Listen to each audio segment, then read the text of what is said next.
Good morning, everybody. Welcome to Rules for Retrogrades number 27. And today I'm here with Tim, of course. Wave to the camera, Tim. Today we're going to be talking about something that actually doesn't get much airtime. It doesn't get much treatment in apologetics books. It doesn't get much treatment really out there in the Catholic blogosphere whatsoever. And it's troublesome because this is a theme that we run into all the time in family life. So I think somebody has needed to treat with vigor and dispatch the issue of the fourth commandment and what exactly it entails, because there's a lot of confusion out there from, there are some people, of course, and this is a societal bane, that there's rebelliousness and disdain for authority that is kind of rampant in society, especially as we're raising a more lawless and illicit younger generation, without the etiquette and manners that kind of held society together, that acted as its glue for many, many years before. Those things have been lost quickly after the societal revolution of the 60s.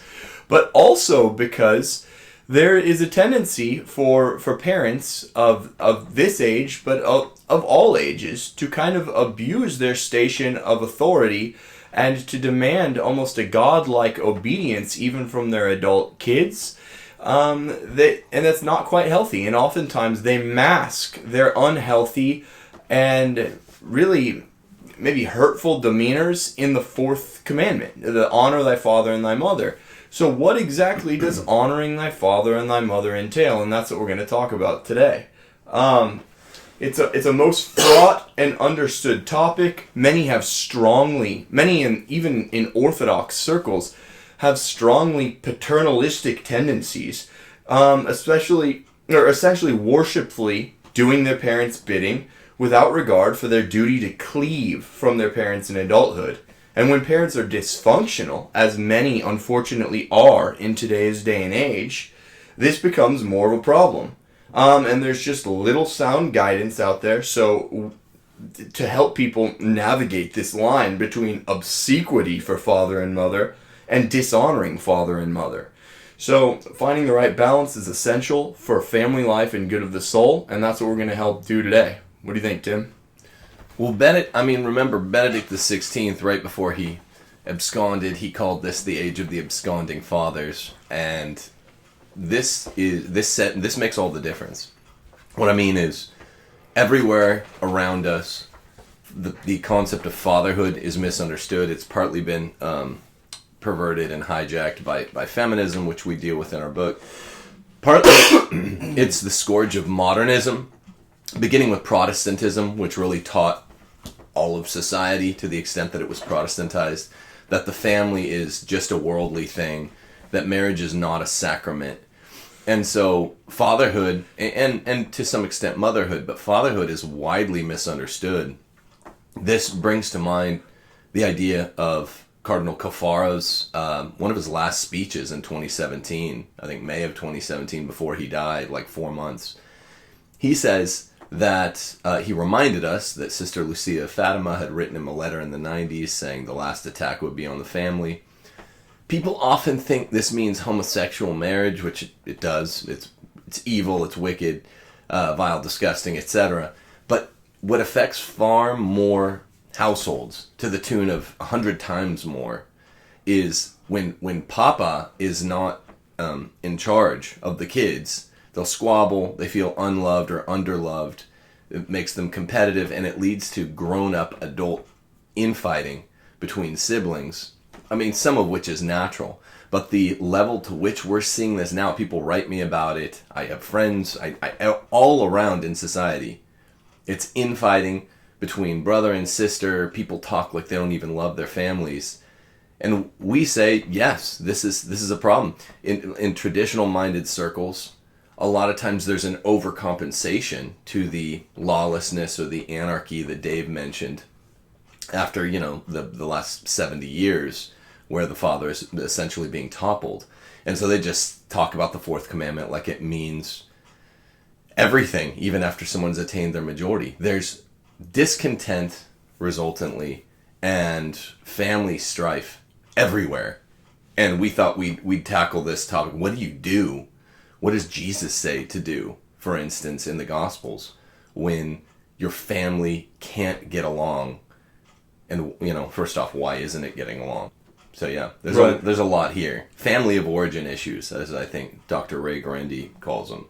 Right. And there's this, it's like a bimodal distribution of families in today's society, where you have the broken families who are essentially, maybe fatherless or motherless in the case of divorce. And so you have that over here, the broken family. And then over here, you've got families that have stayed together and maybe have strong faith and are tight-knit and have navigated many of the perils of lawlessness of the current culture. But at the same time, they are, again, strongly paternalistic, and it's almost like this failure to cleave, as the Bible commands, grown adult offspring from the family, or, there's a central figure, and sometimes, a lot of times today, it's actually the mother. We kind of live in a maternalistic and matriarchal society, a disordered society because of feminism. So sometimes, whether it's a mama's boy, like kind of doing his mother's behest, even at the expense of his own family, whether it's, unnaturally keeping himself constrained to a particular job market. You'll hear about this a lot, like a husband who's out of work who won't do a nationwide search for work because he thinks it's his duty to, and there might be a legitimate time where your parents are ill or infirm, and we're going to get into that, where you have a duty to take care of them. Some moralists even say abstaining from the priesthood to take care of an ill or infirm parent is a good thing. But that's an exception. But it's abused a lot, where people try and stay local to be around mother and father because there's this failure to cleave. And so there's lots of problems, whether it's just taking orders on too daily of a basis, even after the duty of obedience is ended. And the ironic part here is you hear in Protestant circles like leave and cleave being taught. They at least, like so many problems in society, the problems were largely crafted by Protestantism and the Enlightenment. And at the same time, faithful Protestant circles, more conservative Protestant circles, kind of, although they created the problems, they deal with them. You never hear leave and cleave dealt with in Catholic circles. If an adult... trads, trads or even, whatever, Novus Ordo Catholic, in any group of Catholicism, right? If you hear a family that's in turmoil, what do they say? They get recourse to the Fourth Commandment, right? Fourth Amendment, no searches and seizures. Yeah, don't do that. No, I mean, it's like... I don't know. I've spoken to at least 3 people over the last 3 years that were locked in family conflict. And they're like, well, I guess I just honor thy father and thy mother. Right. This means that ultimately I can kind of push back a little more after I'm 18. But my dad's not really Catholic. I mean, he kind of just went to church because of my mom. This is what everyone says, because this is what pretty much everyone out there is dealing with. 95% of Catholics. So my dad wants me to do something that's either not Catholic, it squarely conflicts with the faith, or he just wants me to do something that I don't think is so sensible. And they simply don't have the tools to combat the common misconception of what the Fourth Commandment calls us to. It does not call you to obedience when you're a grown man with your own family. This could never work. Right. So we want to clarify. That's having 2 heads. That's a household having 2 heads. The father is the head of the household, not the grandfather, not the grandmother. I suppose that's worth saying, unfortunately, in today's society. Okay, so just quickly then, let's go into the Fourth Commandment a little bit. What does it command? What doesn't it command? In terms of, because it goes both ways, by the way. The Fourth Commandment not only binds children to duties to their parents, but it also binds, and the church has always seen it this way, parents to their children and gives them duties to their children. See, that's another point you don't hear. No, you don't. You really don't.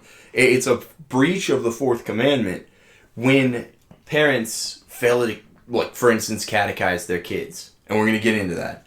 So I'm going to read a brief bit from the Catechism of Trent, which summarizes, I think, best, and then we can get into the weeds of what the fourth commandment says. But I think a good summary is found in the Catechism of Trent.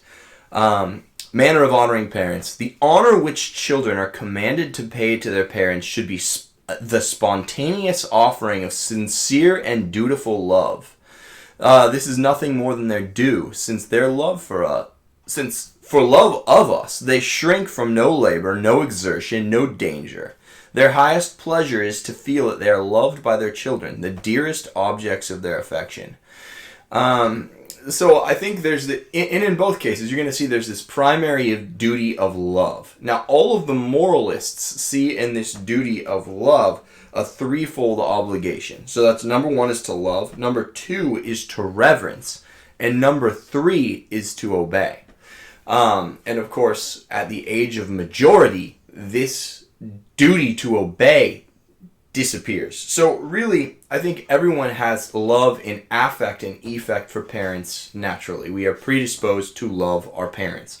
Reverence, I think, is the real sticking point. And that reverence needs to be in word, deed, and sign. So when you see a bunch of filial piety exuding from somebody, it's really this reverence that we're seeing.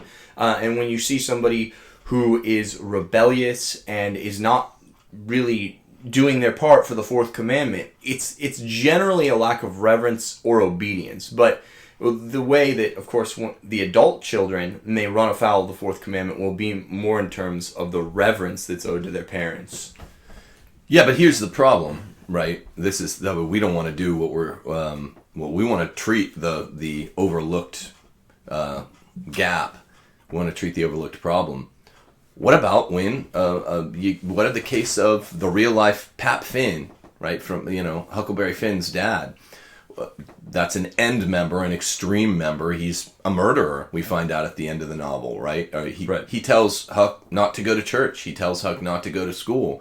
It's slightly extreme, but it's not, the Pap Finn hypothetical is not unrepresentative for the fatherless age or the age of absconding fathers, the crisis of fatherhood, where most mothers are the ones, if any, in families enforcing churchfulness. Fathers are usually either staying home watching football on Sundays or kind of begrudgingly going and then complaining about all the rules after. Right. So how does one reverence one's parents, when particularly one's father, when in this era, when it's difficult to do, because all we can really extol, this is the moral implications of the analogy of being, all we can really extol is virtue in this life, the good. It's one angle or another of the good. You can't. And so people get into problems of like, oh, I should look like I'm reverencing my father or revering my father even when he's doing wrong, and maybe he's doing wrong or commanding others to do wrong much of the time.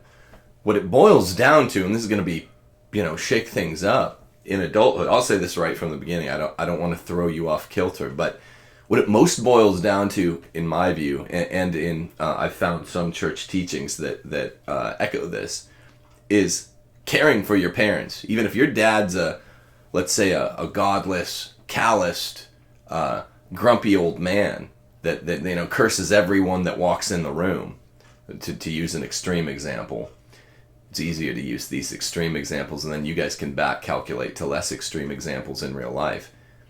What are you responsible for doing? Well, you're responsible in most cases for caring for elderly parents, right? I found a long time ago Thomas Aquinas saying care, it's like the Benjamin Button of real life. Parents care for young when they're young, and the young adults care for their parents in infirmity. It's the cycle of life.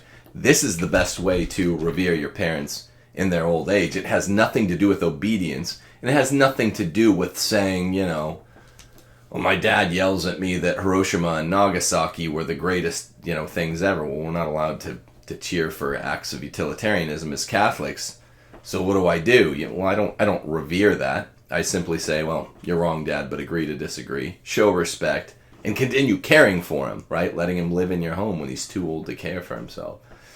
Right. It's structural stuff. There's certainly a component, and again, the Catechism of Trent speaks to this.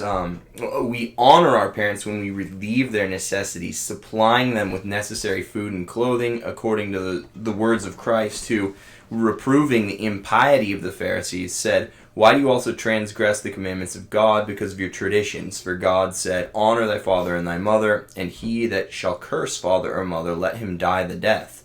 But you say, Whoever shall say to his father or mother, The gift whatsoever proceedeth from me shall profit thee, and he shall not honor his father or mother, and you have made void the commandment of God for your tradition. But if at all times it is our duty to honor our parents, this duty becomes still more imperative when they are visited by severe illness. We should then see to it that they do not neglect confession and the other sacraments, which every Christian should receive at the approach of death.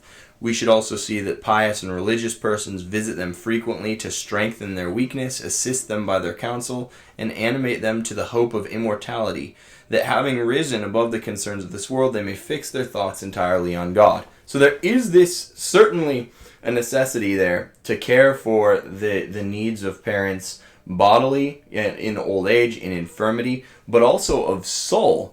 It's a weird paradox that in today's world, you see a lot of people who are obsequiously obedient in adulthood to their parents, but then when their parents are on their deathbed, they're afraid to be telling them to convert because they know their father's been out of the church for the last 50 years, and he's divorced and remarried and has a concubine on the side, and he's got this animus against the church. So we have these these people who are professing their dutiful obedience to their parents in a disordered way, who at the same time are afraid to confront their parents with the truth on their deathbed to try and save their eternal souls, which is, it's a weird, it's a paradox. Isn't that more like but I mean, not to be nitpicking, isn't that more like the paradigm, not a paradigm? I mean, they're obsequious, they're afraid to tell their unholy fathers or less than perfectly holy fathers they're wrong in life, and so they reflect that in death, and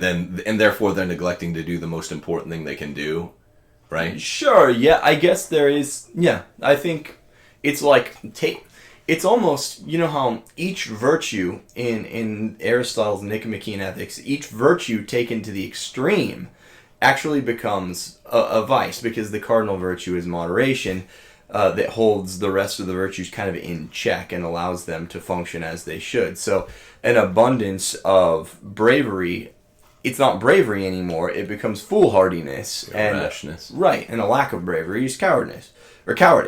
And that's what it becomes. Yeah, this over obsequity to parents, not obedience, obsequity to parents, actually leads to children neglecting to care for their parents' souls, which are by far more important than caring for the body. Here's what I think's going on. I think it's pardon a little bit of armchair psychology, but I think it's reasonably obvious. The majority of people have put their parents, their elderly, aging, infirm parents, in homes, right? Adult children. Just gonna get to that. This creates a natural cycle of guilt, because it is natural to, unless your parent is hooked up to dialysis or life support, it's natural to have them there in your spare room. Right. This is the cycle of life. Creates natural guilt in faithful people, though I'd like to think faithful people perform their duty at a higher rate. In the, moderately tepid faithful, and in the unfaithful alike. It's a natural drive, it's a natural virtue to take care of your aging parents. As Jesus said, it's not a supernatural virtue, it's a natural call. So it affects even secular people. This creates guilt, and so what they'd rather do than disrupt their life cycle and their life accoutrements and their natural patterns of life, and a lot of times they have a spouse, a wife that is no more supportive of having the parents live there than they are. They, in ways they can, they're obsequious to their parents, and they treat, particularly the moderately faithful, they're like, oh, well, hey, the fourth commandment, right? So, children, let's say we're dealing with 3 generations, a grandparent that's been put in a home, a grumpy old grandfather who has little or none of the faith, let's say a 50-year-old couple who's got teenagers. Let's say they have a teenager that listens to this show, like because it's so hip and whatnot. A lot of young people listen to this show actually, and so the 15-year-old or 16-year-old listening to this show is like, Grandpa, you got a divorce from Grandma like this. Before you expire, you need to deal with this. You need to go to confession. You need to live a continent lifestyle. If you have a new wife, you need to XYZ, right? Well, the moderately or tepid kind of bourgeois faithful, let's say, barely practicing middle generation, the 50-year-old parents, will be doing this. And I see it all around. I don't know how I've seen it so many times. No, don't tell them that. That's bad.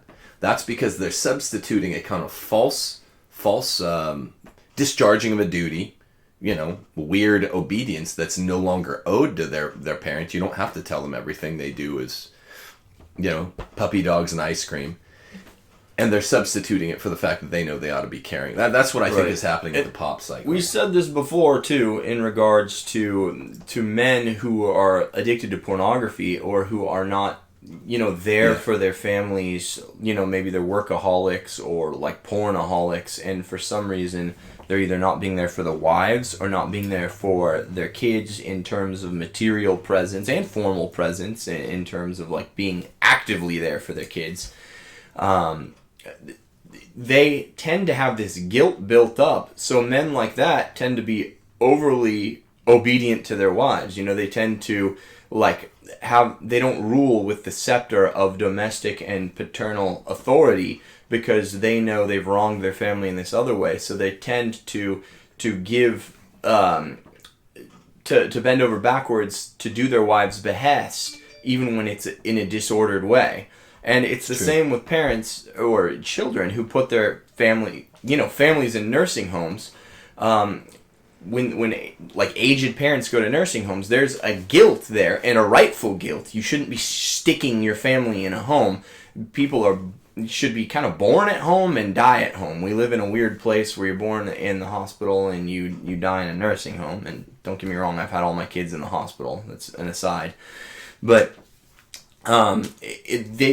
since they have kicked aged parents out of the home and refused to care for them and not done their due diligence, there's this weird feeling of guilt that can manifest itself in a way where you refuse to challenge your parents. And part of the reason, by the way, people are sticking their parents in a home is because the wife's not home to take care of the parents when the husband is gone at work because she's got her own career. So it's all related. Thanks, feminism. All of the devil's attack with feminism, modernism, Enlightenment, Protestantism, it all syncs up.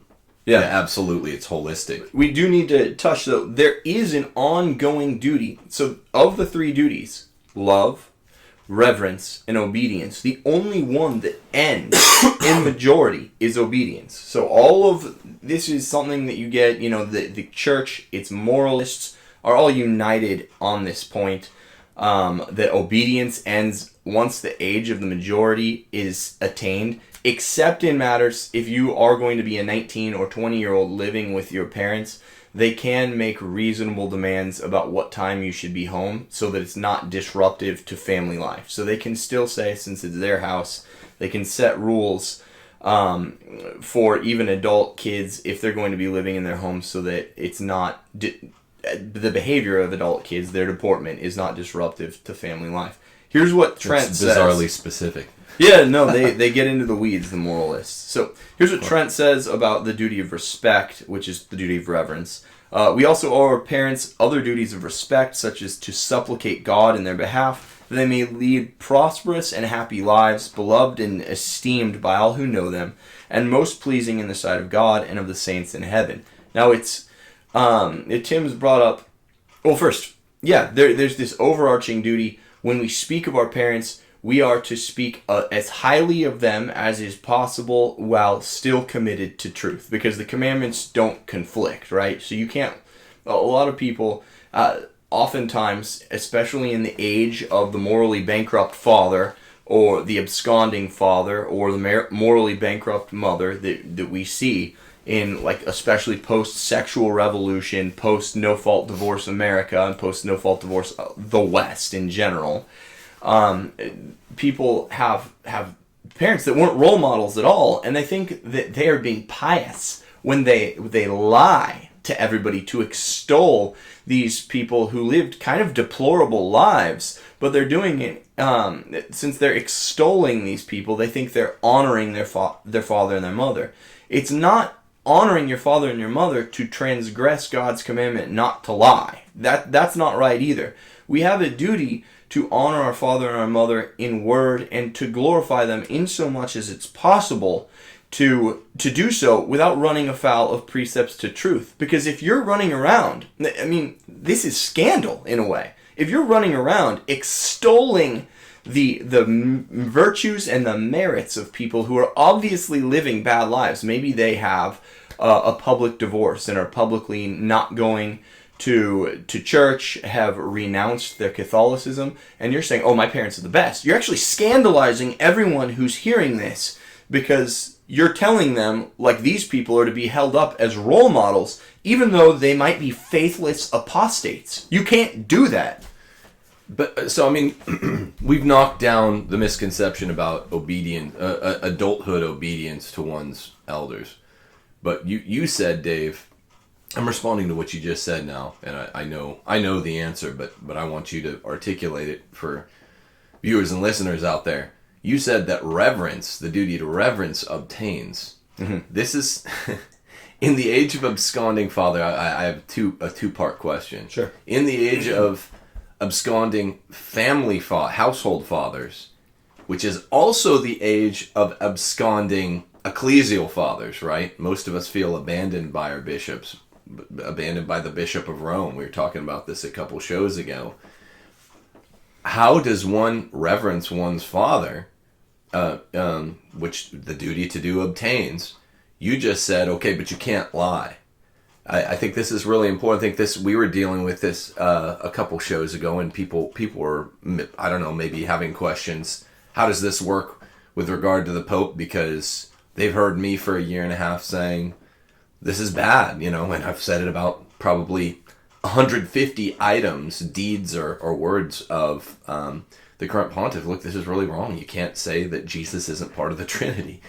So how does reverence obtain? Obedience is easy. You don't have to obey once you've obtained your majority. And nor should you. How do you reverence? Because it disrupts family life if there's two heads, right? Jesus says when kingdom is split against kingdom, when kingdom is divided against kingdom, it falls. If you have a household with either grandfather or grandmother kind of acting as like super head and husband as head, there's just bound to be conflict. Sure, but that's the easy question. Right. And I see James Smith out there in our discussion. I thought your name was Janet Smith. I was like, oh, cool, we have Janet Smith. And it's just as good to have James, but I thought we had Professor Janet Smith from the Immaculate Heart Seminary. Who do you think we are?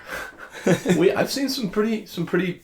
I mean, James is dope, whoever you are, bud. But I've seen some pretty cool big names in Catholicism in our chat room. Nevertheless, you just answered the easy part of the question. We already knocked down that bowling pin. Right. How does reverence obtain with the household father and with ecclesial fathers that don't really, on a natural law basis, merit any reverence? So Jonet actually treats this. Herbert Jonet, one of the preeminent moral theologians, especially in the pre-conciliar age, was widely considered like the gold standard. Priests would have his little book in the confessional with them. He actually treats part of this, for good reason. I think, let's see here. For good reason, you are allowed to not have any kind of relationship with your parent. And one of the examples given is if they're like a criminal or something like that, or they're living this overtly immoral life.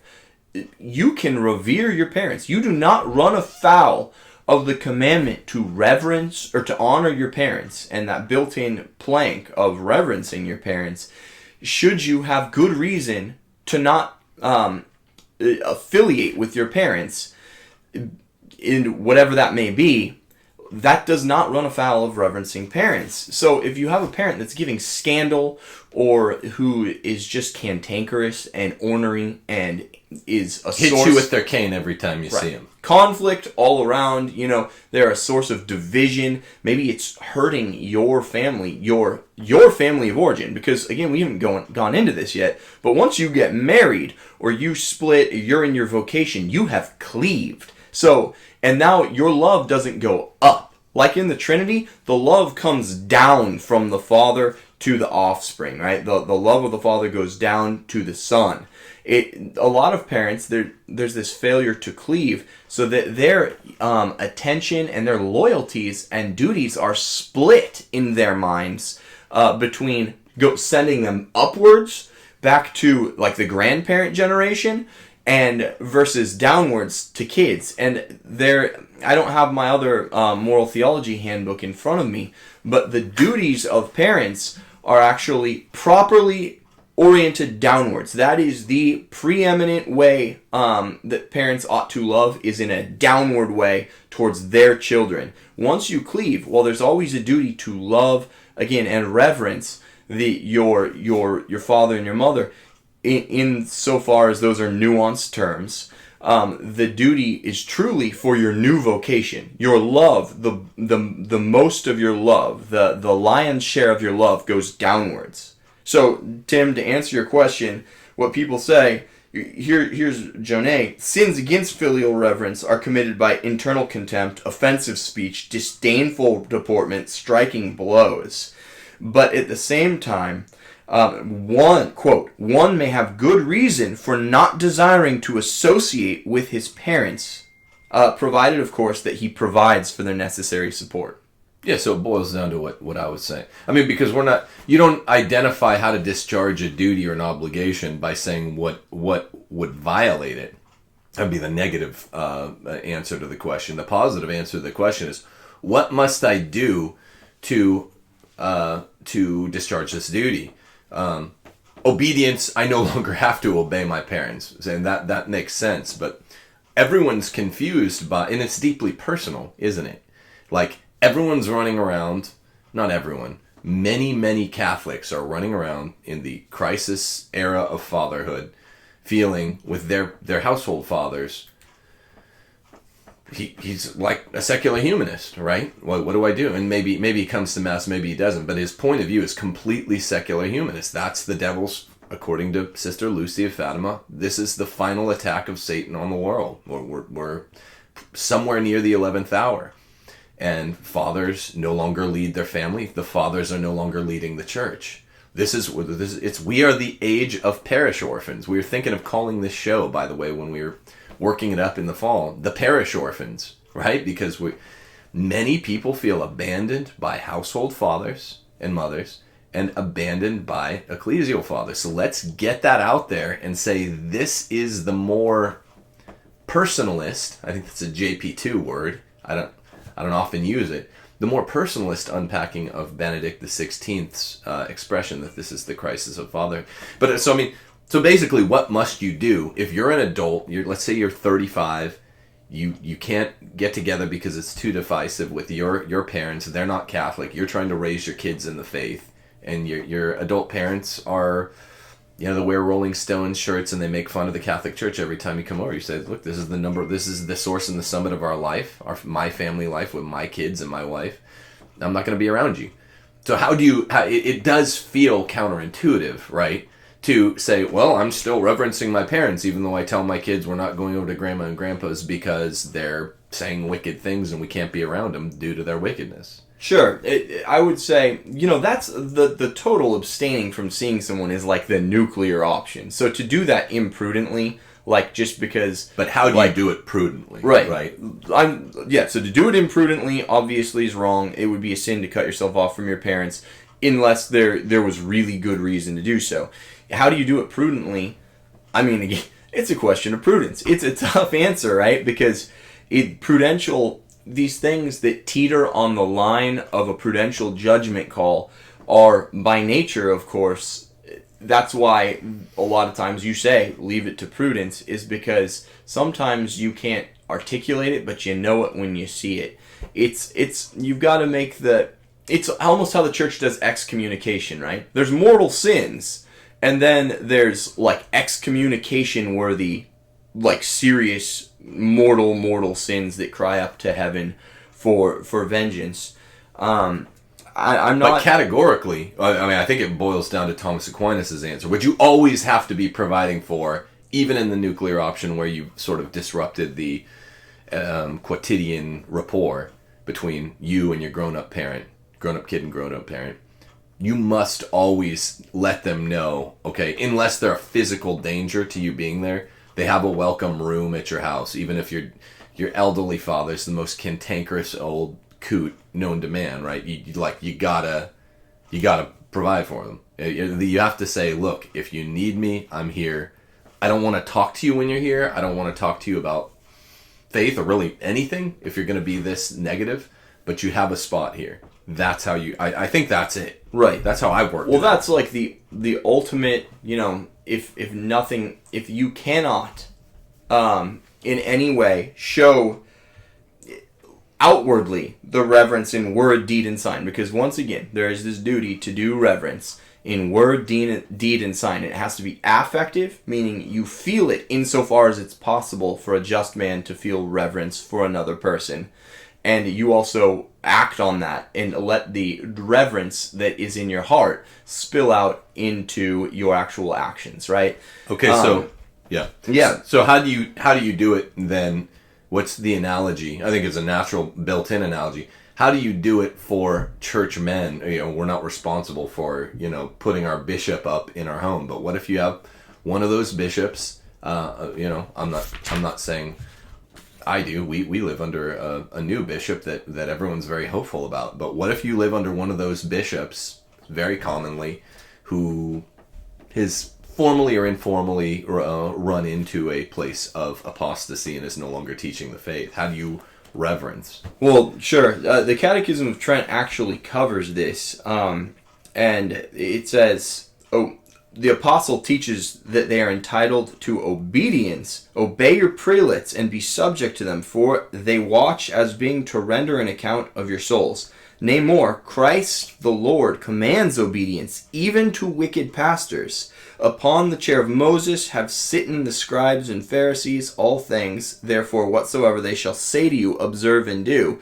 But not according to the works do ye not, for they say and do not. So even if you have a bishop who is not being a faithful steward, you have a duty to obey him insofar as he's giving lawful commandments under the color of his office, even though he's not himself doing as he preaches. Now, if he's saying something doctrinally errant, then of course our highest duty of honor would go to Christ himself, who is supreme priest of our church, right?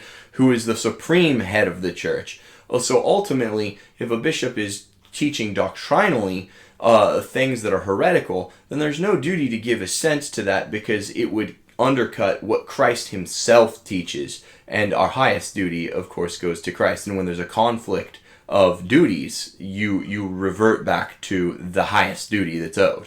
Yeah. But this is also misleading. Your bishop can't tell you, hey, you need to sell your house and move to Hawaii. No, he doesn't have temporal authority like that. Well, so that's the kind of obedience we were talking about with fatherly, obedience that no longer is owed after you're 18. So we're talking about a kind of canonical obedience. Your bishop can say, January 1st is a holy day of obligation in our diocese that either will be rolled into the previous Sunday or not. He has that. It's a really limited kind of obedience, canonically. Doctrinally, what people are wondering is like, hey, my bishop says don't distribute to people that want to receive on the knees, even though there's a 1969 letter forever preserving that right of the faithful to receive on their knees by Paul VI. What I guess I was asking, how do you reverence a bishop that's saying things, which so many of them are, they're out there saying things like, they're making little rules of thumb that go against the perennial teachings of the church, the praxis of even post-Vatican II disciplines that are supposed to be available to rigids, like the one I mentioned. And they're really just harassing you and being a kind of hostile witness to the faith. How do we reverence them? I mean, just put it in real terms. It's a tougher question, of course. Some of these, when we get down to the nitty-gritty of it, the answers are really quite hard. With a bishop who's intent on undercutting like the true faith, of course, again, you adhere to the deposit of faith. You don't become un-Catholic because you have an unfaithful steward. This duty of reverence, this is treated in the Catechism. The duty of honoring pastors and civil authorities is treated under the fourth commandment. So there's crossover. The duties of love, reverence, and obedience all cross over, not just from parents to both civil authorities and ecclesial authorities. So I would say it's a similar answer in that we give reverence to these people insofar as it's possible, affectively and effectively, in emotion and in actual act, where it's possible. But that doesn't mean lying and saying that Cardinal Supich is doing a great job for the church in terms of his stances. You don't have to ever lie. And as a matter of fact, part of love means being open to criticizing where people err, right? That's why I think in the Catholic blogosphere and in the Catholic Twitter sphere and even podcasting world, there's a great service out there being done when people, out of a sense of filial piety, are reaching out and saying, you've erred here, bishops, and we're calling them back to repentance in a way. It's not because we're trying to chastise them as a bad son would turn up his nose at his father and revile his father, right? We're calling these people back to repentance, into communion with the faith, just like a good, even a good minor child, if he sees his parents living a seriously sinful life and the minor child has the intellectual wherewithal, he is able to call his parents to repentance in this gentle and, deferent way of doing it. Yeah, no, I mean, I think that. What do you think? People know people know that's my answer from having watched a bunch of these shows on errant bishops and an errant bishop of Rome. It's like, I think the only answer I could give, sort of like that pertaining to an errant household father, the only way to really reverence them, to revere them, aside from the exception which doesn't hold, the analogy breaks down between a household and ecclesial father with regard to, I put my household father up even if he's he's an old so-and-so, is correction, right? I mean, that's, if I'm wrong, then heaven help me, because I've done a fair amount of sort of armchair correction here. Some people out there on the traditional right, and many people on the National Catholic distorter left in the Catholic world say, oh, this is like a grift. You're making a kind of, they're especially saying this about me and Marshall. Last February, March, April, when every show was on a correction because so much was happening. You're making a grift or kind of a cottage industry out of being a layperson correcting the bishop. Well, what else do you want us to do, man? I mean, that's that's at a certain point, it's like this. Everyone wrap your heads around it. This is the age of absconding fathers in both senses at all levels of society, ecclesially, familially. And it is the greatest, most potent attack that the devil could make on humanity. Because what's the unit of society? Is it the individual, like they started saying in the Enlightenment? No, it's the family, is the single cell, the building block of society. Fathers have left us. We're all parish orphans to one extent or another. Even if you're one of the 1 in 100 that's got a father that really taught you what you needed to know. Jesse Romero talks about the things his father taught him, and I think he's passing on to his kids. You're 1 in 100 or maybe 1 in 50, but that doesn't guarantee you a good bishop. Right. So you correct. I think that's That's it. Now, can we talk about the way that this trickles down? It's like trickle down economics to the siblings, brothers and sisters. So let me just get in one thing real fast. The Bible actually speaks about this. I think it's New Testament. I want to say maybe in Timothy, but don't quote me on that. When you are to correct a prelate or an elder, it says do so basically in a spirit of meekness and not as like chastisement, but do so as essentially a son corrects a father. Do so, if we're going to correct an errant prelate, we should do so while still being rightly deferent to them and their position of authority within the church. So I think that's important. So that has to do not so much with what you say, but the manner in which you say it. As far as you talking about siblings, Tim, like how to deal with errant siblings, or just to deal with? Yeah, I'm hearing our buffering is really bad. Sorry, I just turned off my phone. Yeah, I mean, so there's the great novelist of all time by pretty much everyone's measures, Fyodor Dostoevsky. I talked about him a fair amount from time to time on TNT. He was influenced by, and of course, he's Russian Orthodox thinker, had mostly contempt toward the Catholic Church, even though we're not as different as he sometimes sounded.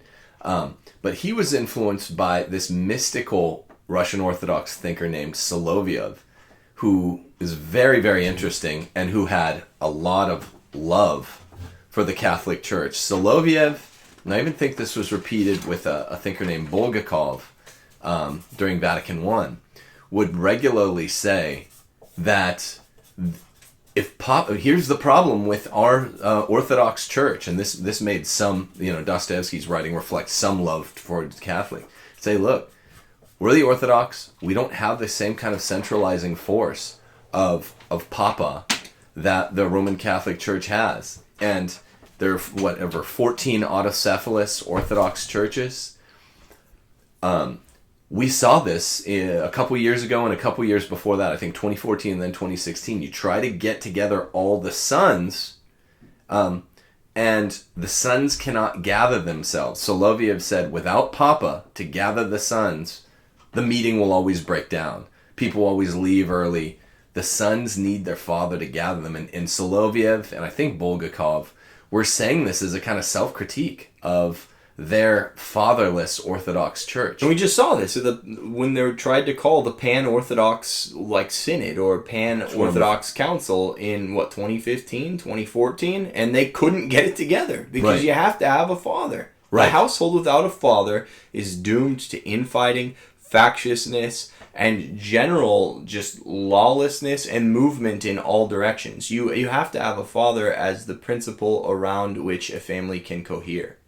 Right. So, given that we've already kind of laid the foundation for 40 minutes about, A, we live in the age of absconding fathers. Most fathers are not doing their duties. B, we can't really even run to our ecclesial fathers because half the time they're either busy or in a low-key state of apostasy. So we have no fathers. Then it just means, C, conclusion, wow, there's going to be a lot of infighting between adult siblings. Right, that's right. Adults, that's what we have. Think about the Soloviev quote. Let's say you and your adult siblings, let's say you got 3 or 4. Let's say you have an old Fyodor Karamazov father, and let's say you and your brothers Karamazov, let's say instead of being Alyosha, Ivan, and Dmitri, you're a bunch of Alyoshas. You're all good. You're all holy, and you say there are 3 Alyoshas instead of having 2 kind of unholy brothers. And you want to just say, forget Fyodor, our father. He's bad. He's an old, old lecherous ruin. Let's just get together and keep the family tight. If these theological implications are right, if Soloviev's intuition was spot on, then it's going to be hard to do even if you have 3 Alioshas. Right, because problems inevitably creep up, and this is one of the ways that you can have this patriarch, like a family patriarch, and that doesn't mean he's giving orders to people who have cleaved. That's not what, like, this notion of, like, the wizened old grandfather sitting in his easy chair and doling out tidbits of wisdom for the next generations really means. But what it does mean is if there's a dispute in the family, and there is factiousness taking place, then the father, as part of his duty, this patriarch, I guess it would be grandfather possibly in this case, as part of his duties, should be there almost as an arbiter and a judge and a consigliere to his sons, to his daughters, to help settle these disputes. He should continue taking an ongoing interest in the health of his family. And since there should be inculcated in all families a sense of filial piety and reverence, then if there were to be disputes between siblings or, wives in a family, like the wives of children, then all can look to this figure of wisdom, this patriarch, and kind of solicit his non-binding, but still well-owed advice, right? And that can be his role in maintaining family unity, is to be a dispensary of advice and an arbiter of conflict, right? What do you think? Well, I mean, in the ordinary court, I mean, maybe prior to this age, but the premise is sort of like, well, that's sort of how it's supposed to go. What's ideally. the ideal? Right. Yeah, but we're talking about the problematic when we have deviated as a society. 19 of 20 of us, 49 out of 50, whatever, so far from the ideal. Now we're saying, okay, well, we're basically Solovyev's fatherless family. That's at least the problem that we're dealing with. Right. And the resultant squabbling even among, okay, that would be great. Yeah, if you have an old father, you don't have to obey him, but if he's old and holy, you can use him like a consigliere and seek his advice and at least kind of make him the tiebreaker, something like that. That's not obedience. Like Brady Bunch family court, right? Except Mike Brady could do what he wants because he's a baller. You don't really want him to do what he wants, though, because he was we don't get into baller in all the wrong ways. As it turns out, whatever that guy's name was, the actor. That crushed me, by the way. That just destroyed my spirits. I went on a Wikipedia journey one time about the Brady Bunch and what ended up happening to them. And when I realized Mike Brady and Marsha Brady's fates in life, I've got to say I was depressed for a few days. Yeah, well, it's strangely apropos of the time. I mean, it was this crazy 70s, and they were both leading bad lives. And Mike Brady was an absconding father in real life, contrary to what we saw on the screen. But I mean, so here's the thing, because we're at the point in the show where I'd like to just in closing pitch some solutions. Well, we got one more thing. We got to get quickly duties of parents towards their children too, because there is some corresponding duties of parents where these get overlooked, and parents are demanding under the color of the fourth commandment this absolute godlike worshipfulness on the part of their children, and they're not realizing it binds them too. Sorry, I didn't mean to jump in. I just wanted to put that out there. I mean, that's probably worth its own show, but sure. Whatever. All I was saying is, luckily here, we're not just left to our own prudential judgments. If you are a family full of, I think this is a lot of our listeners and viewers, that's why it's relevant. If you are a family full of maybe kind of 3 Alioshas, the good brother, without, with some degree of Fyodor father, that he's not interested in Catholicism, to say the least, or even Orthodoxy, to say the least, you can consult the words of our Lord in the Gospel, Matthew's Gospel, chapter 18, verse 15. Remember, Matthew's writing to the Jews of his time. The Jews are very interested in family hierarchy. And so the question was, what to do if your brother offends you, right? And the Jews were more patriarchal, meaning the father's advice would have been a little bit more binding, whatever. Jesus still gives advice that says, okay, if you're 2 adult brothers and you're squabbling and you're genuinely offended, take this 3-step approach. And there's nothing proverbial or, it's not symbolic. Jesus is being specific and literal. In Matthew chapter 18, verse 15, if your brother offends you, and let's say your father's not available as advice giver, first you go tell him. You just say, look. And I feel like this is happening all around because of the foundation that we laid with family structures being all but ruined. So first go tell your brother, right? You go tell him, look, you offended me. Give him the opportunity because he's not perfectly self-aware. You hurt my feelings. A lot of times you're not going to be hurt out. Then bring 1 or 2 other trusted members of the family maybe along. And hopefully he'll hear you then. You're kind of increasing incrementally the leverage you're applying to help him out because no one's perfect at making apologies. So bring a couple others along, and finally bring the whole church, which means maybe a priest, maybe a representative of the church. We're using synecdoche here, like saying the White House said this morning. It's some representative of the church. And if he won't hear you, still, Jesus does, whether you like it or you lump it, again, we're not arguing for this. It is an option to treat him like a publican, right? Treat him like a tax collector. Just say, okay, well, I can't be around you. This is a viable option. St. Paul does this, you see, in 1 Corinthians and then 2 Corinthians, where somebody is living outside the precepts of the church in this grave way, living with his father's wife. So, very scandalous activity. And St. Paul says, turn him over to the devil then. And then in 2 Corinthians, I believe the man comes back and they're rejoicing that, excommunication, it's this ecclesial remedy, and people are like, oh, that's just ecclesial, but it's it's very natural. If somebody's living outside the precepts of decency, they don't just deserve the relationship with either the church, the collective of the church, and the individuals therein, or with you as an individual. There's no duty to ever have a relationship with any human being except for Jesus Christ. Not a personal relationship with any human being except for Jesus Christ, and of course being in communion with the church. Well, kids as they're growing up.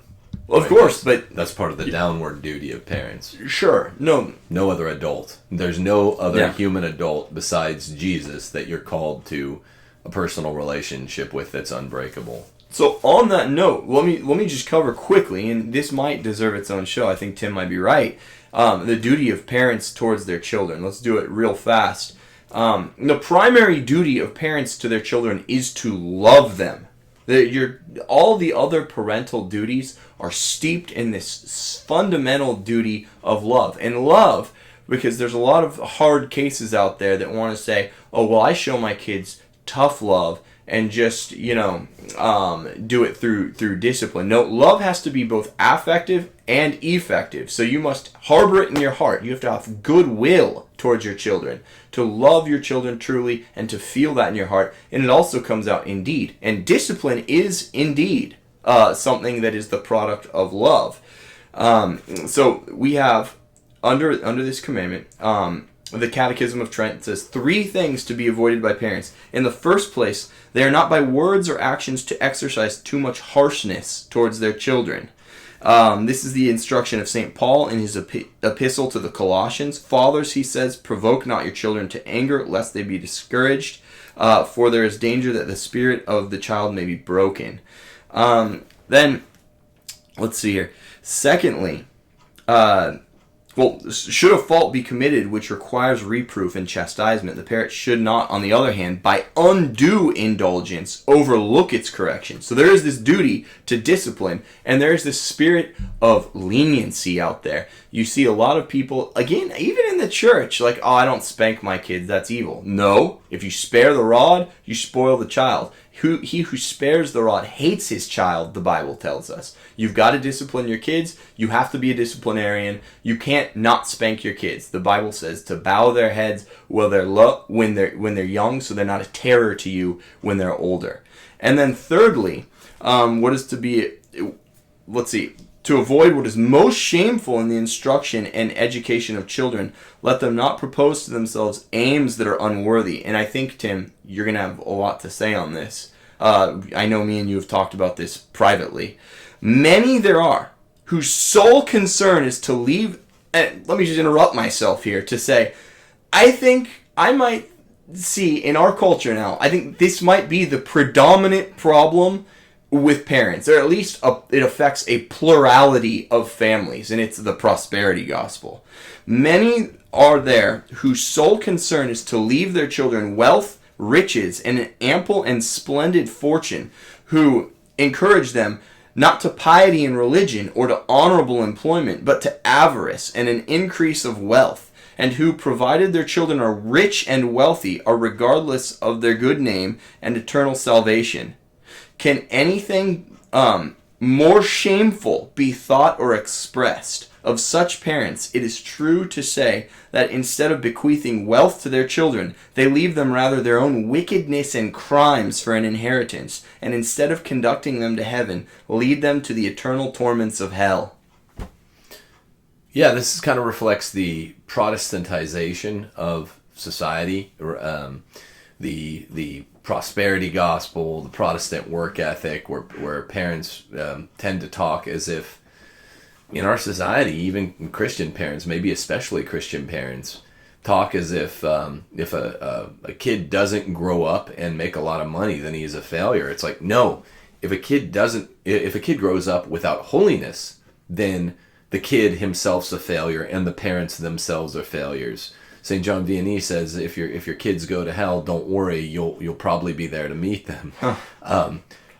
Saint Mother Teresa says, we are all called to holiness, not success. Some saints will be successful financially, but most probably won't. Remember the Holy Family, one of my very favorite saints, he should be one of your top 3 or 4, Saint Joseph, was not a rich man. So the prosperity gospel is nonsense. And so much of us get this from our parents. Oh, my dad was a great provider. Now, he wasn't the best at he didn't really teach me anything about the faith, but he was a great provider. It's like, that's just materialism, right? Great father. Didn't teach me anything about the faith, but we had at least our own bedrooms. We had 3 cars, and they were all fancy. It's like, that we need to recognize. And people out there wrongly call me, some of my Twitter rivals call me a libertarian, which I'm not, but I am a defender of the right kinds of market capitalism. But I am I'm the opposite extreme here. Everyone knows, market capitalism does not always deliver this kind of Protestant prosperity gospel. The wrong sense of market capitalism is Protestant, and it tends to be materialistic. And this comes from, really, according to Max Weber, I talk about this in 2 of the 3 books I've now written. It's a kind of pop psych substitution in the Protestant mind, because they got rid of family as a sacrament, matrimony as a sacrament. They got rid of all the sacraments except 1, or in some cases 3. But matrimony is just a worldly thing, according to Luther and the Lutherans. Calvin accepted it. It's not a sacrament, meaning a path to heaven. And it's basically, whereas what I do, a sacramental Christian, what Dave does, I go to work just to pave the way for my vocation. My vocation is my wife and kids, getting them to heaven, along with myself. What the Protestants started doing is, since, there's no such thing as a vocation in your family anymore because it's not a sacrament, they started treating, according to Max Weber, labor as the real kind of daily sacrament that's purifying and edifying and sacralizing.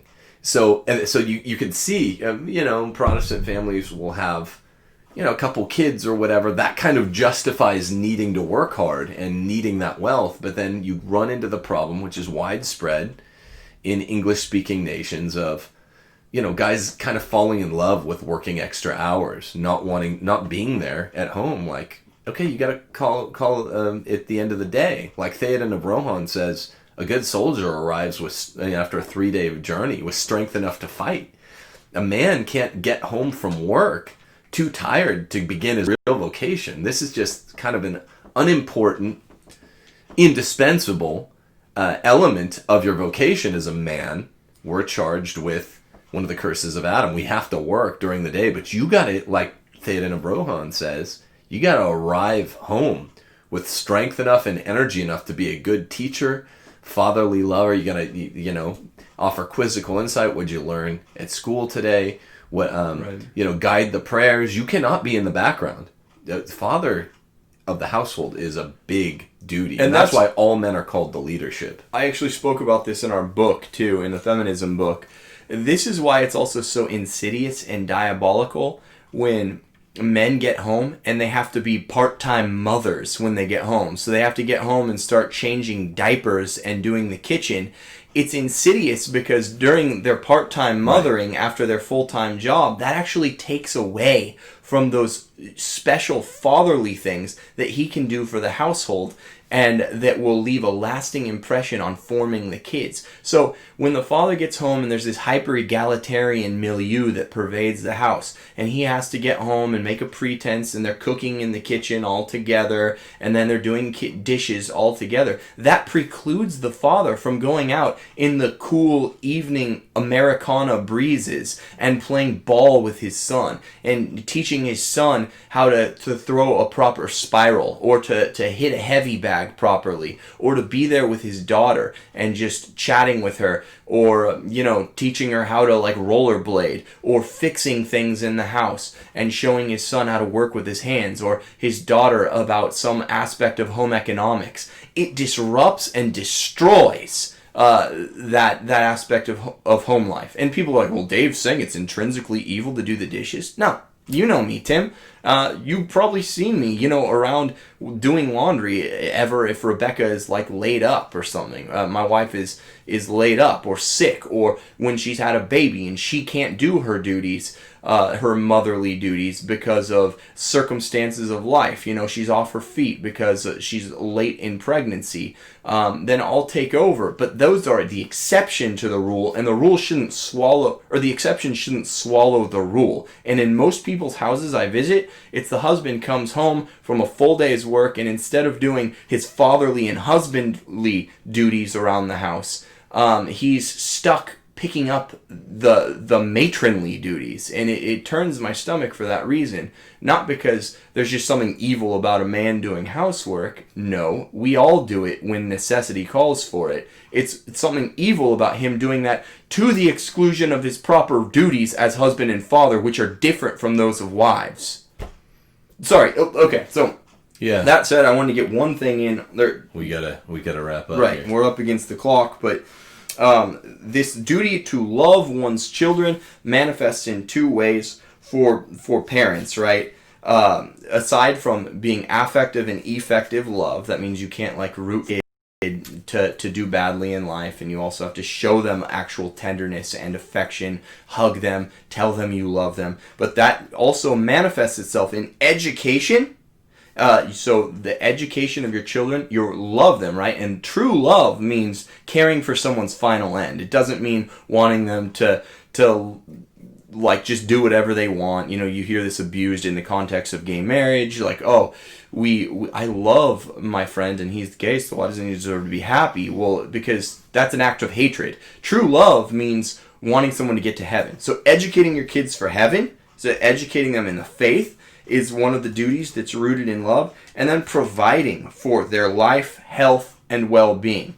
Now, one other thing, duties of parents in the Catechism of the Catholic Church in paragraph 2223 covers something that's super, super important, because it is kind of the mechanism by which family integrity is held intact. Because if you have a king who does whatever he wants with impunity, whether it's a father or a mother, because when you're a child, for all intents and purposes, they're your king and queen of the household. If they just do whatever they want with impunity, what happens? There's dissension in the kingdom, and it's bad example, for one, but there's dissension in the kingdom, and then when the family grows up, it splits apart. So the Catechism of the Catholic Church talks about the duty of parents to apologize for wrongdoing to their family. Because you hear the fourth commandment abused, right, Tim? Maybe you can end on this.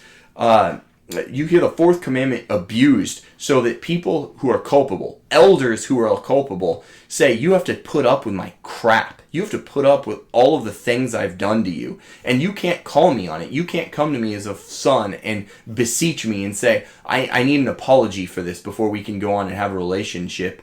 You can't do that because you owe me honor. Honor thy father and thy mother. You have to be obsequious to me and take all of the crap that I can dole out without calling me on it. And that's wrong. Here's the catechism on the duty to apologize. Parents have a grave responsibility to give good example to their children. By knowing how to acknowledge their own failings to their children, parents will be better able to guide and correct them. You have to know how to acknowledge your own failings to your kid. Tim, what say you? Yeah, I mean, it's part of living in the sacraments, right? There's a confession is practiced daily in a lower, not quite sacramental way by apologizing to whomever you offend, and of course it's practiced hopefully weekly or bi-weekly or whatever. And if you are dealing with the kind of old, codger that had left his religion or never had religion, that's trying to be the head of a household without living in the sacraments, it's simply not going to be possible to maintain relations. Parents simply have to say sorry before the kids do. So often I think what you read speaks for itself. That oftentimes parents will make one child apologize to the other for hitting them, but the kids never hear the dad apologize to them or the mother if he was grumpy getting home from work. That's just he's dealt with like an autocrat. All of this has spelled ruin for the family. I mean, that's what we're dealing with. That's why we're doing a show today. I saw a couple people wondering whether or not we're from a divorced household, which I think is part of a symptom of the problem. If you hear people talking this way, you assume we're automatically on the kind of bifurcated structure. It's 50-50. One and two of us are from divorced households. No, we're from a household with parents that are got together young and always had a strong marriage. So that's not the only reason or way that this stuff can come up. It's not. It's a divorce. That's where we have to stop thinking in that, I forget the term you use, the bifurcated structure. Like bimodal? Bimodal, yeah, the bimodal distribution. It's not just the 50% of households that are divorced that are troubled by all this stuff. It's the other 50% of the households, which maybe the mother and the husband and wife have a really strong bond. But because pride, right? Because of pride, yeah. A lot of people just know, okay, this is total ruin. Divorce is total ruin. But among the 50% of households that have a mother and father who are undivorced, who remain together, it's still a very small portion where all of the time-tested, Jesus-delivered Christian norms of family living are being, not perfectly, but even just daily observed. And this leads to ruin even in those households that are together, with a large portion of them. There's a weird thing that happens too with the culture being so perverse and so gross, and divorce being so pervasive, like 1 out of 2 marriages. It gives a sense of moral superiority to people who just do the basic and don't like mortally sin by getting a divorce. So right. Couples who don't get a divorce, this sense of pride can sink in because the culture is so bankrupt. So by just doing this basic duty of keeping the family intact, they think that by virtue of that, they're like living saints. That don't have, maybe their parents got a divorce and therefore they didn't, so they think their marriage is impeccable and the way they're raising their kids is impeccable, so they owe no apologies. Right. No apology is owed because you didn't screw it up royally, but you can still totally ruin your own family, right, without going nuclear and getting the divorce. Right. No, I think that's really important. And it's probably extra important for the kind of people that are out there listening to Catholic podcasts and looking for Catholic content online, because they know, okay, I'm going to avoid the divorce. You can't do that, right? That's a status sin that you just basically, if I get remarried, it's automatic life status, mortal sin, hell, all the things. So yeah, people out there are smarter than that are listening to this, but what you guys and me and you and all of us need to be ever mindful of is the idea that, yeah, the standards are so low now, we should not run into self-aggrandization just because we're not divorced. Divorce is such a loss. It's such a big loss. Such a, like in the sense of, sports. I mean, that's just the ultimate loss. It is this family, the household just splitting in half and everything being destroyed in its wake. And we're called to perfection, right? We're not called to, right. We're not judged at the end of our lives at our individual judgments, right? With comparison to the rest of the messed up world. We're judged in comparison to the standard of perfection, not having any mortal sins that are unconfessed. Joseph and Mary's marriage, that's the standard we're judged on. Right. Did you have that kind of marriage? Were you this kind of selfless man? Joseph, the most chaste spouse, was called to a lifetime of chastity. I mean, look at the great honor he had. He was the terror of demons. He was the ultimate stepfather to our Lord. Mary was the ultimate in gentleness, never reproving, never reproaching, never yelling at her husband. They were the ultimate standard. That's really high bar. We don't revere the Holy Family just because they didn't get a divorce. So avoid this easy pitfall, people. There can be near ruin, and I think it's very widespread, even in the non-divorced household. I think that really is a symptom of the problem. Most of the problems we talked about in today's show, and we really need to end here because we're over an hour 15. Most of the problems in today's show are applicable, or maybe even especially applicable, I'd have to think about it, in the non-divorced household. Right. We're not talking about just like the absolute catastrophe of familial dissociation. We're talking about within normal, like quasi-functional families. The divorce show, that needs to be a whole other thing, because that's FUBAR, if I may, it's a totally different level. We're talking about within families that are still in name functional. Yeah. Amen. But people, without Papa being not just living in another household, that's divorce. Without Papa being an active participant in the sacraments and being an active, loving father after he gets home from work, which is relatively unimportant compared to his duties getting home from work. Without him doing that most of the days of the family's life, there's going to be a weird distortion in the adult rapport between the adult children and him later. And They're accountability. Going to overcompensate. Yeah, accountability. A good leader must be accountable. There must be parental apologies. It not only, for example, because you were talking about how the father or mother affect the relations between the siblings, right? The kids, and how they're going to relate to one another in adulthood. If your parents don't apologize, you're not going to know how to apologize. Parents model how to apologize, but good rulers know how to be accountable to their people, and everybody messes up. I apologize to my kids a couple times a week at least. Not because I'm holy or humble or anything like that. Quite the opposite, because, everybody messes up.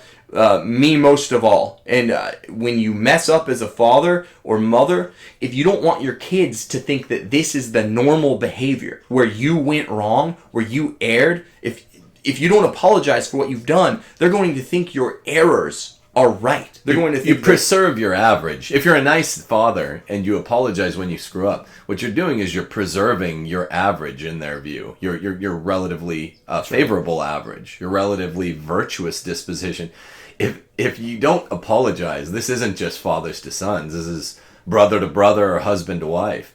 If you're like, no, I didn't do something wrong there, it's like, okay, I guess you're an a-hole. And that doesn't change anyone's mind either, right? Because when you're a victim of some kind of abuse or grievance, like, no one's going to tell you, oh, you don't deserve an apology, I was right anyway. If someone steals my wallet, they're not going to be like, you don't deserve an apology, I had a right to your wallet. And then I'm going to be like, well, gee, George, okay. No, that's not how it works. I'm just going to be like, not only won't repent, You're recalcitrant. yeah, You're obdurate. right? Not only are you a jerk, but you're also an unrepentant jerk. When you apologize, it actually makes people think higher of you.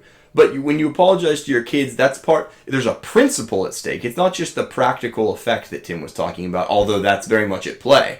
The principle is when you mess up, you apologize. And the people who are, Christ says it, right? The greatest in the kingdom of God is going to be he who serves most here. So as a father, as the head of your household, instead of claiming like the best, most tasty piece of meat for yourself at dinner, you should give it up. You should be most accountable. You should apologize the most if you're going to be a good father. Yeah. I'm father to 6, Dave's father to 5. And yeah, we're trying to live these things out. And of course, children must apologize to parents when they do wrong too, but no one thinks otherwise. Particularly in traditional circles, sometimes people have the misconception that parents should not apologize. It's treated of even in the Catholic literature. So 2,223 is the catechism paragraph. Look it up. Yeah, everyone go see CCC, 2223? Yep. All right, well, so we got Matt Fradd on Friday. We'll probably have maybe Chris Plants on Wednesday. You guys have a great day. Thanks for sticking with us on a long show. And fathers out there, love your children. Mothers, love your children. Thanks, guys. Peace. Peace.